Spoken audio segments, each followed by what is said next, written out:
আসসালামু আলাইকুম ওয়া রাহমাতুল্লাহি ওয়া বারাকাতুহু।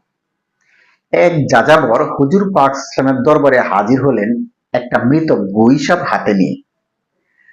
এসে হুজুর পাক সাল্লামের সামনে গুইসাপটা ছুঁড়ে দিয়ে বলল, এই গুইসাপ যতক্ষণ তোমার নবুয়তের সাক্ষী না দিবে ততক্ষণ পর্যন্ত আমি তোমাকে নবী বলে স্বীকার করব না।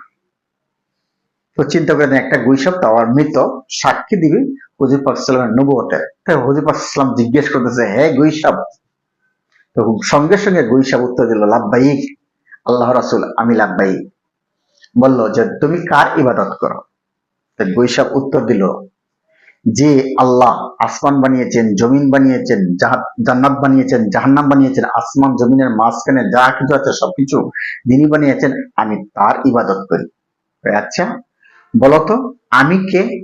গুইসাপ উত্তর দিল, আপনি হলেন আল্লাহর রসুল, আখেরি নবী, সমস্ত নবীর নবী। আপনাকে যে যারা মানবে তারা কামিয়াব হবে, আপনাকে যারা মানবে না তারা নাকামিয়াব, ক্ষতিগ্রস্ত হবে। তো চিন্তা করে দেখেন, একটা মৃত গুই সাক্ষী দিল হুজুর পাক সাল্লাল্লাহু আলাইহি ওয়াসাল্লামের নবুয়তের।